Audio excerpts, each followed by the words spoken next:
fuck you just you gonna say you did all that shit? It's the same thing as them Hotep niggas talking about how great black folks were.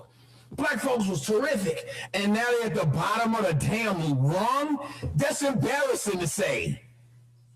You telling me about all the shit you did before I was thought of. And look at you now. Ari Kari. You need paper.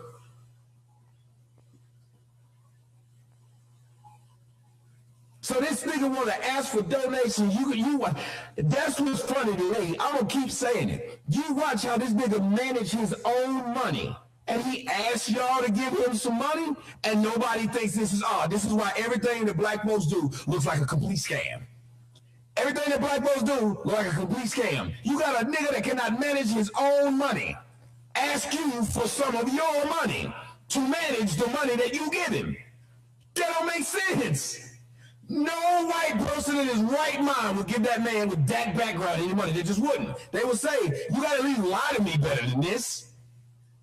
You can't be the dude that need a car. You'd have been better off asking me for donations saying you need a car. At least I could respect that.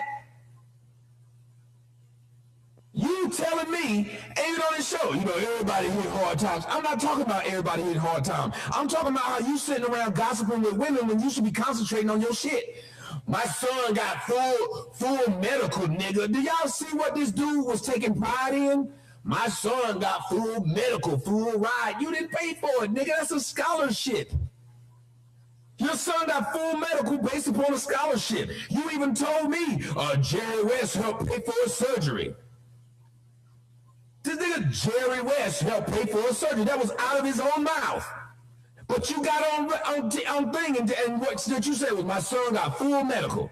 Wait a minute, sir. My daughter got full medical. Guess who paid for it? Your son goes to school based upon his athletic ability, which is the only way he got to college. My daughter goes to a college and she's in elementary school. She's been doing this ever since she was in school. Never spent a day in nothing but that. Your son is doing like the average American black male has to do. Fucking fight for himself because his fucking parent couldn't do shit.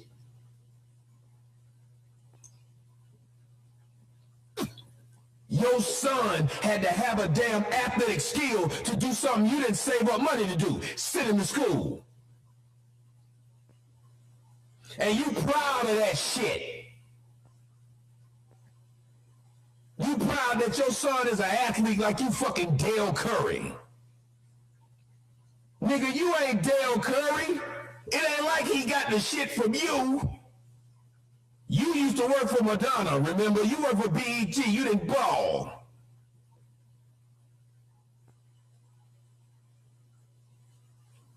Nigga don't even live with you. He probably got his ball game from his motherfucking stepdaddy. The nigga his mama was fucking was probably the dude he learned how to play ball from. Not you.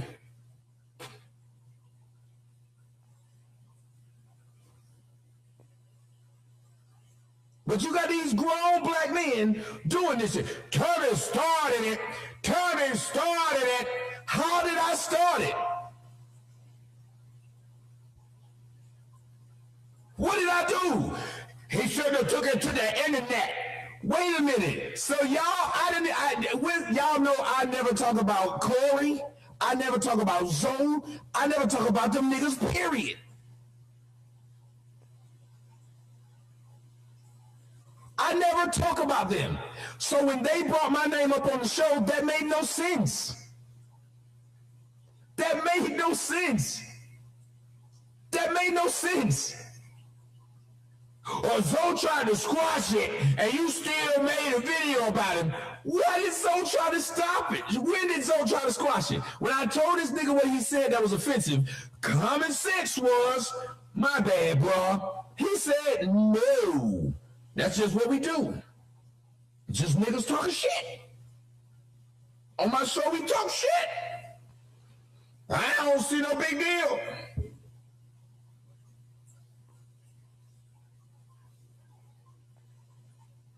But what I will do is have you come on my show. But this nigga want to get on his show talking about, hey, nigga begged me to come on my show. Nigga, I didn't know you had a show. I didn't know who you were. I never knew who Zoe was. You could go back and listen to any of my shows, look at any of my Twitter. I never knew who the fuck Zoe was until I went to LA. When I went to LA and I did Corey Holcomb's show, this nigga's sitting there talking about, oh, you did such a great job on this show. Why don't you come on my show on Monday? That's what he said. And for him to sit there and just straight up lie, yeah, you're calling me asking to come on my show. Nigga, every time I came to LA, come on my show and give me a ride. That's why that nigga wanted to be on the show, I guess, because he needed a ride. Come on my show, give me a ride. I said, all right, I'll pick you up, nigga. God, dog, I'm just too nice. I said, all right, pick your motherfucking punk ass up. I'll take your punk ass home. And I remember the first thing I did was I called Miss Moore. I said, you told me that this old dude, because I was asking who he was, and Miss Moore told me, she said, well, this dude used to be on BET and stuff like that. I said, do you know this dude don't have no car? I said, I don't know what they're doing out here in LA, but every one of these dudes I'm meeting who claim they got money are broke.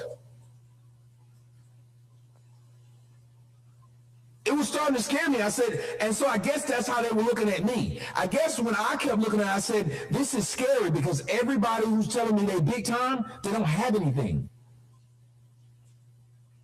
So that was weird to me. That's why I told her, I said, I don't know if I would want to stay out here in LA because apparently people can't leave, but they can live. That they don't want to leave because maybe the aura of saying I live in LA and the hope that something's going to happen because I'm here. They don't want to leave that. They can tell hoes that they live in LA. They got access to a lot of other niggas with money, so they can hang around the niggas with money and be they flunky but still get the side pieces. Y'all know niggas that do that, hang out with the nigga that's actually something. You look at the people around Corey Holcomb, the only one that has a job is him. I'm not gonna have a crew like that. I'm not gonna sit up here and have a crew of motherfuckers. The only one got a job is me. I'm the pack leader. And all that shit they were saying, oh, I can't believe he talked about the crew. When Corey decided that he didn't want to do 5150 no more, none of them were doing anything. How many of y'all noticed that? When he stopped doing 5150, none of them had anything to do. He had to start it back before they had a job, which isn't a job. It's just to sit around and talk shit for 2 hours. No, it's not a job, it's just talking. If this nigga don't do what he's supposed to do, they don't have shit. To sit up there and say, I stole these people, I was giving them work. I want y'all to see how good of a dude I was. When I saw and heard from them that because Corey shut the show down, they didn't have work, I offered them work. Not to just be on and talk for free. I offered them work. But I'm a bad guy. I want y'all to hear this. I am a bad guy. In this situation, I'm a bad guy.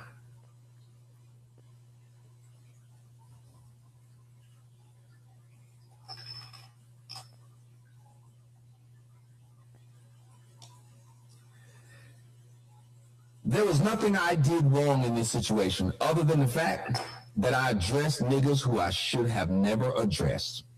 As soon as they said anything about me on their show, and that's why I'm starting a thing right now. Y'all, if somebody else is talking about me on another show, do not say anything in my chat room. If you do, I will block you. I don't want to be associated with niggas anymore because niggas are the scum of the earth. And I hope that they make another video and say it. Niggas are the scum of the earth. I'm having niggas drop my address, threaten to kill me, fuck with me over what? My opinion, which isn't even wrong. They're not even saying my opinion is wrong. Every one of these Negroes' argument is the fact that they think I have something that they wish they had. I want all of y'all to understand, there's no videos out there where they saying, oh, this nigga cried over his girlfriend when she left him. He cried over that white Russian whore. This is what they're saying. Jeff Brown, the man who's been married 3 times.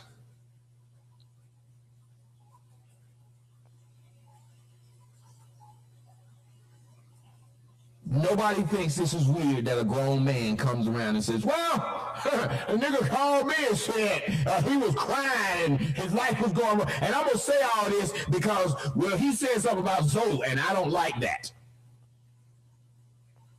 Listen, that's his logic. This nigga said something about Zoe. Fuck that. You can't say nothing about my green-eyed girlfriend. I'm going to talk shit about you. You have never seen me do that. I don't think that makes any sense. You will never see me do that. If you say something about so-and-so, I'm not gonna make no motherfucking declaration because you said something about another grown-ass dude.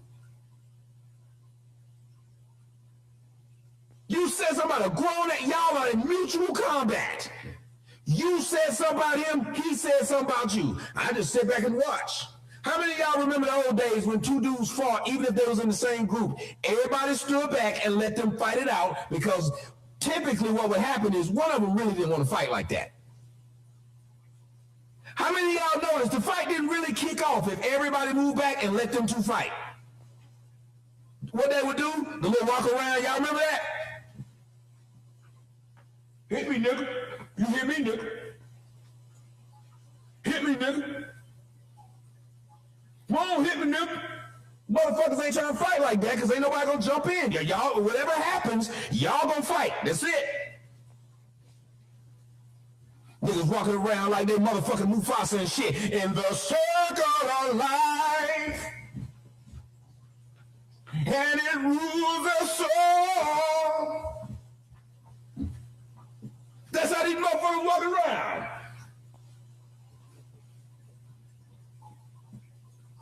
Do you know it would be a lot less violence if niggas had to roll solo? How many of y'all know it would be a lot less violence if niggas had to roll solo?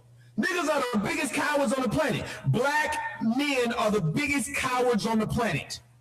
They cannot roll by themselves. They gotta roll in packs. That's why Mel Gibson said he hoped his wife get raped by a pack of niggas, because it would take a couple, because one of them can't do it himself. I got 38 niggas that's in the industry trying to fuck with me. One dude. And every day I wake up and I look into that mic.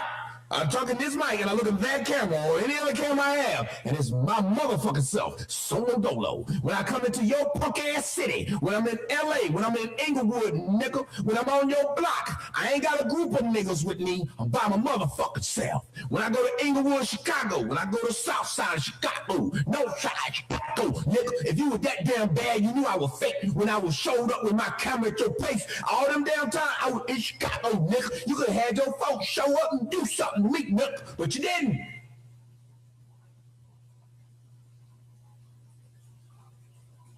I'm in all these damn cities, but I'm a punk.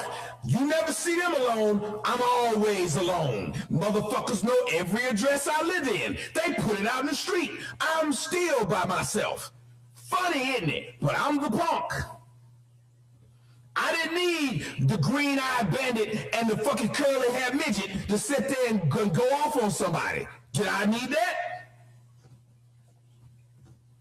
That's the great thing about me. I didn't need all these motherfuckers to hype me up. You turn around, I looked at that 5150 show, I thought it was MC Hammer in that bitch. Keep up, keep up, keep up, keep up, keep up, hey, hey! Too legit to quit. That's what they were doing. Somebody was hyping them up. Get up, get up, get up, get up, get up.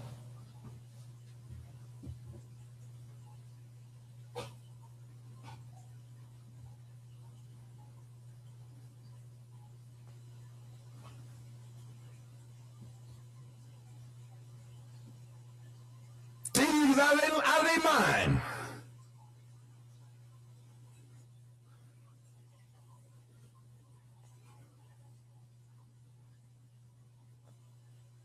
All y'all, it took all y'all niggas to come at me. Y'all don't understand that will make y'all look weak as fuck? Does nobody understand that it make these niggas look weak as fuck? It's more videos talking shit about me than I got about my damn self. But I ain't nobody. He ain't nobody. How the fuck y'all got that kind of time on y'all hand to just keep fucking with an individual that you don't know, stick up for the honor of another man, but you calling me gay. How gay am I when I at least fight by myself? I argue by myself. I've gone up against all you niggas, and everybody keeps saying, we've ruined his career. He's making money off black folks. He's making money off cooning. We've ruined his career. Which the fuck is it? He gay. He only like white women. He's shipping for pussy online.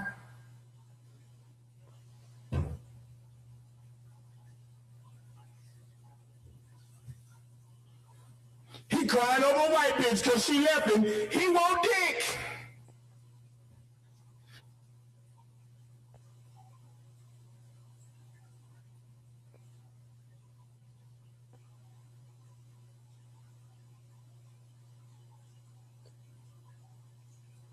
And have you noticed these punks repeat the same diss that the other one will repeat? Corey goes from talking about how I'm balling to this nigga be staying at home, have people let him live in their house and shit. They let him live in, he got that nigga got that, he live in people's house. What?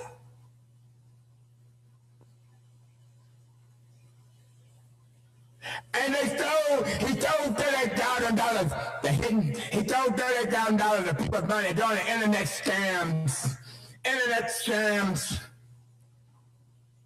They saying the exact same disses. I'm gay. I love white women. My white girl left me. Why this nigga was complaining when I met him about baby mama putting him on child support. But that's what he wanted to say.